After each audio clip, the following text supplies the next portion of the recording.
औरत का कौन सा कर्ज पुरुष जीवन भर नहीं उतार पाता है। सभी महिला पुरुष इस वीडियो का एक एक शब्द ध्यान से सुनिए। औरत का कौन सा कर्ज आदमी जीवन भर नहीं उतार पाता। दोस्तों, आज की वीडियो हम सबको ध्यान से सुननी चाहिए। इस वीडियो में आज मैं आपको बताऊंगा कि औरत का वो कौन सा कर्ज है जिसे आदमी जीवन भर नहीं उतार सकता। वैसे तो स्त्री का इस सृष्टि में बहुत बड़ा योगदान है। अगर स्त्री न होती तो संसार आज जितना खूबसूरत दिख रहा है इसका कुछ और ही रूप होता। हाँ, यह सच है कि संसार के निर्माण में स्त्री पुरुष दोनों का योगदान है, परंतु स्त्री का योगदान कुछ विशेष ही है। लेकिन उससे पहले आप अपनी पूरी सच्ची श्रद्धा से कमेंट बॉक्स में हर हर महादेव, ओम नमः शिवाय जरूर लिखें। साथ ही चैनल को सब्सक्राइब अवश्य कर दें। हे लक्ष्मी माँ, जो भी इस चैनल को सब्सक्राइब करे और इस वीडियो को लाइक करे, उसके घर में कभी भी धन की कमी ना रहे। उसका पूरा परिवार हमेशा हंसता मुस्कुराता कुशल मंगल रहे। पहली बात तो स्त्री को जननी कहा जाता है, और जननी वो सिर्फ इंसान की ही नहीं बल्कि सारे सुखों को जन्म देने वाली स्त्री ही है। मैं मानता हूं कि कुछ लोग स्त्रियों से पीड़ित भी होते रहते हैं। स्त्री यदि धर्म का मार्ग छोड़ दे तो वो दुखदायिनी भी है। वो आदर्शों से भटक जाए, उसका नैतिक पतन हो जाए, चरित्रहीन हो जाए तो विनाश को भी जन्म दे सकती है। परंतु यदि वह धर्म मार्ग का अनुसरण करती है तो सुखदायिनी भी है, सृजन करने वाली भी है। आजकल हमारे समाज में कुछ विकसित मानसिकता के वाले लोग स्त्री को निंदित, घृणित और नीच दृष्टि से देखते हैं। उसे जीवन भर दबाकर रखना चाहते हैं, उसे पैर की जूती समझते हैं, उसे सिर्फ विषय वस्तु और सेवा करने वाली मशीन समझते हैं। उसकी भावनाओं को नहीं समझते, उसकी इच्छाओं का गला घोंटते रहते हैं। उसे जब चाहा मारा पीटा, धमकाया, उसे प्रताड़ित किया, उसे बीच बीच में अपमानित भी किया जाता है। हम लोग उसके मूल्य को नहीं समझते हैं कि उसका हमारे जीवन में कितना बड़ा महत्व है। पुरुष स्त्री के त्याग को नहीं समझता कि आपके जीवन को सुखों से संपन्न करने के लिए उसने कितना बड़ा त्याग किया है। सब कुछ छोड़ छाड़ कर वो आपके पास आपके घर को सुखों से रोशन करने के लिए आई है, और जीवन पर्यंत आपके साथ ही रहकर दुख सुख को भोगती है। मुश्किल वक्त में आपका साथ नहीं छोड़ती, आपके साथ मरने को हर समय तत्पर रहती है। आपके प्रति अपनी जिम्मेदारियों को भली भांति निभाती है। माना कि कुछ बातों पर आपकी पत्नी से बनती नहीं है, आपके विचारों से अलग हो जाती है, पर इसका मीनिंग यह तो नहीं है कि आप उसे उसके अधिकारों से वंचित कर दो, उसे दुखों के सागर में धकेल दो, उसे तड़फने के लिए अकेला छोड़ दो, उसे मारपीट करके घर से निकाल दो, उसे जिल्लत की जिंदगी जीने के लिए मजबूर कर दो, उसे बेसहारा बना दो। कहते हैं आपके घर को घर का नाम देने वाली स्त्री ही होती है। घर हमेशा स्त्री से बनता है, इसलिए उसे गृहिणी कहा जाता है, घर की लक्ष्मी कहा जाता है। जिन घरों में स्त्री का वास नहीं होता वे घर नीरस होते हैं, उन्हें आप घर का नाम नहीं दे सकते। उन घरों में खूबसूरती नहीं होती, उन घरों में कोई रौनक नहीं होती, उन घरों में खुशियां नहीं होती। वो घर एक शमशान की तरह होता है। स्त्री किसी भी खाली घर में आकर खुशियों का बीज बो देती है, उसे रोशन कर देती है, उसकी नीरसता को खत्म कर देती है। हाँ, यह सच है कि कुछ दुष्चरित्र स्त्रियां, कुछ असंस्कारी स्त्रियां, कुछ लाज शर्म से रहित स्त्रियां घरों को उजाड़ भी देती हैं, घरों में दुख दरिद्रता ला देती हैं, घरों की सुख शांति नष्ट कर देती हैं, घरों को शमशान बना देती हैं। लेकिन ऐसी महिलाएं कुछ एक ही होती हैं, लेकिन अधिकतर महिलाएं बहुत अच्छे स्वभाव वाली होती हैं, जो घर और परिवार को एक धागे से बांध कर रखती हैं, कभी परिवारों को बिखरने नहीं देती।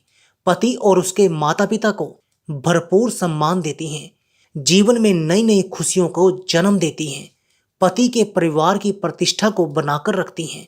नंबर आ जाए तो अपना बलिदान देने में भी पीछे नहीं हटती। मनुष्य के जीवन में औरत वो निधि है जिसे पाकर मनुष्य सुखों से धनी बन जाता है और जिसे खोकर वो कंगाल बन जाता है। इसलिए स्त्री की भावनाओं को अपनी भावनाओं की तरह ही समझकर चलना चाहिए।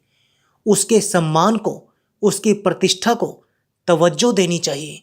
उसे तुच्छ समझकर उसका तिरस्कार नहीं करना चाहिए। सोचो, जब वो आपके घर में नहीं थी तो आपके मन में कामना थी कि हमारी भी एक स्त्री होती तो हमारा जीवन कितना सुनहरा होता। जब वो आ गई तो आपने उसकी कदर नहीं की।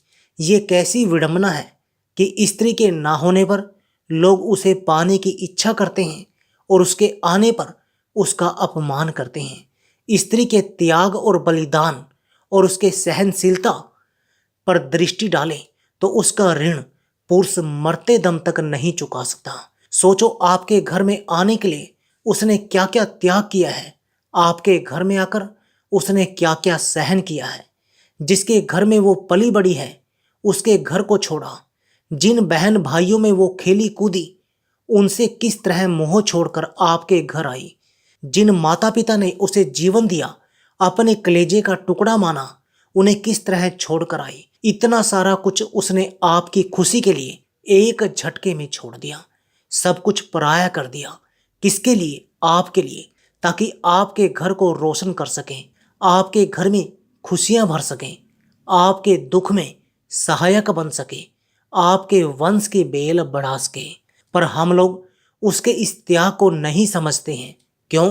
क्योंकि हम अपने परिवार वालों को नहीं त्यागते हैं। जिस दिन आपको अपने परिवार से अलग होना पड़ेगा, उस दिन औरत के त्याग का मूल्य समझ में आ जाएगा।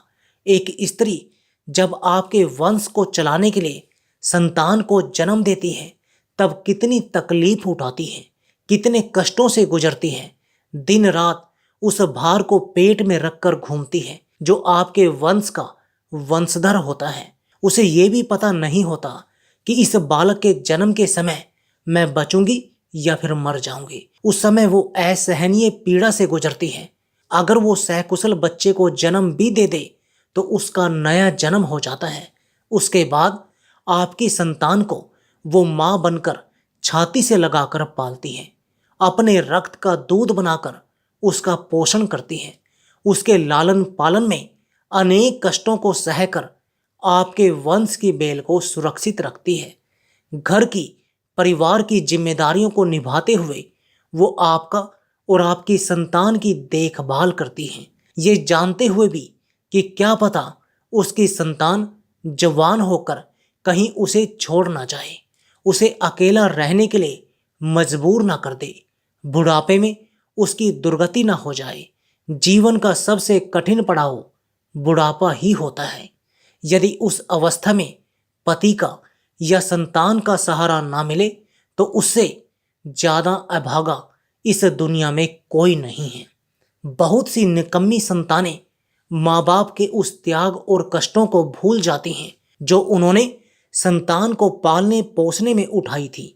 उस असमर्थ अवस्था में जब संतान मुख मोड़ लेती है, तब वे सोचते हैं कि हमने ये सब क्यों किया, किसके लिए किया, हमने कष्ट उठाए किसके लिए, हम रात रात भर जागते रहे किसके लिए, हमने ना गर्मी देखी, ना सर्दी, ना वर्षा देखी, ना तूफान। दोस्तों, इस विषय पर मुझे महाराज दशरथ की वो बात याद आती है जो उन्होंने महाराज जनक जी से कही थी।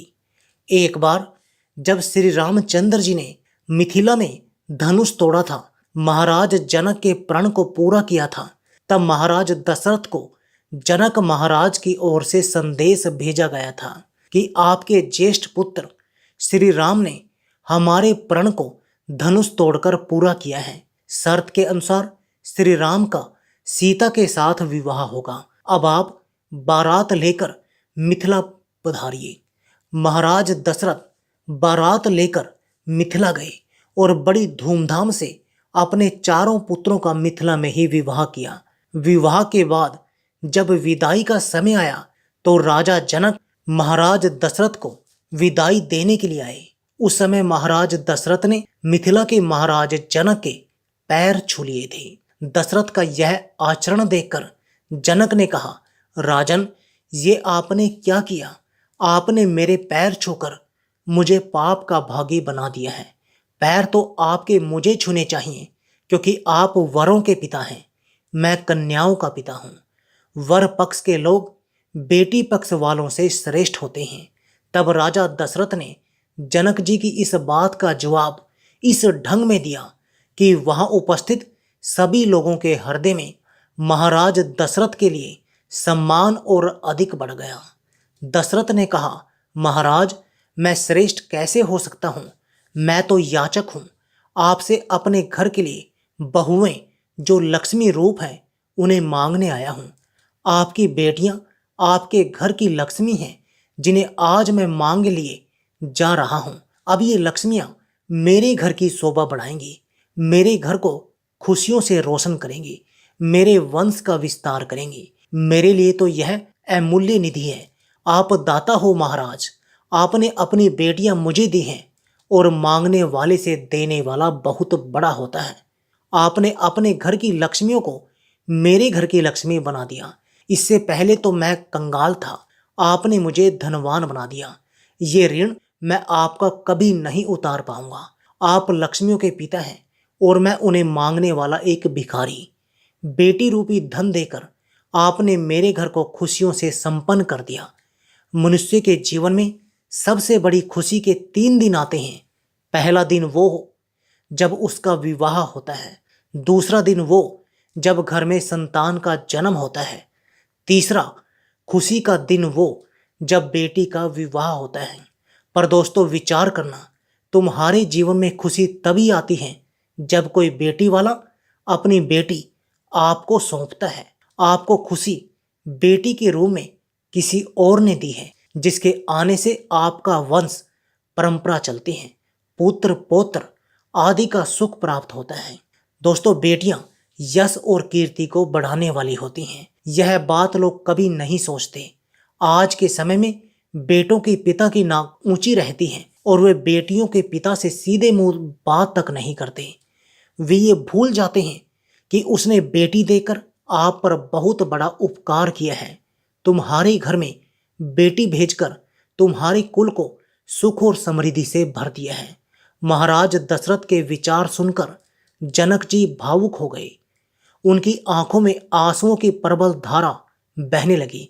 मन ही मन में सोचने लगे, धन्य हो जिन लोगों की बेटियों के प्रति, बेटी वालों के प्रति ऐसी सोच है। उनके घर में कभी बेटियां दुखी नहीं रह सकती। वे लोग बड़े भाग्यशाली होते हैं जिनको ईश्वर ने बेटियों से नवाजा है। कहते हैं, हर बेटी के भाग्य में पिता होता है और हर पिता के भाग्य में बेटी नहीं होती। बेटी है तो भविष्य है, बेटी है तो मानव है, बेटी है तो श्रृंगार है, बेटी है तो परिवार है। दोस्तों, अपनी सोच बदलिए और बेटियों के जीवन को सुरक्षित रखिए। बेटी होगी तभी किसी के घर में माँ, बहन, पत्नी, दादी इत्यादि होगी, अन्यथा नहीं होगी। दोस्तों, मैं उम्मीद करता हूँ कि यह विचार आपको जरूर पसंद आए होंगे। यदि यह विचार आपको अच्छे लगे हों तो आगे भी अपने दोस्तों में, अपने रिश्तेदारों में शेयर करना ना भूलिए। चलिए मिलते हैं अगले वीडियो में नए टॉपिक के साथ, नए ज्ञान चर्चा के साथ। आप सभी का बहुत बहुत धन्यवाद। जय श्री कृष्ण।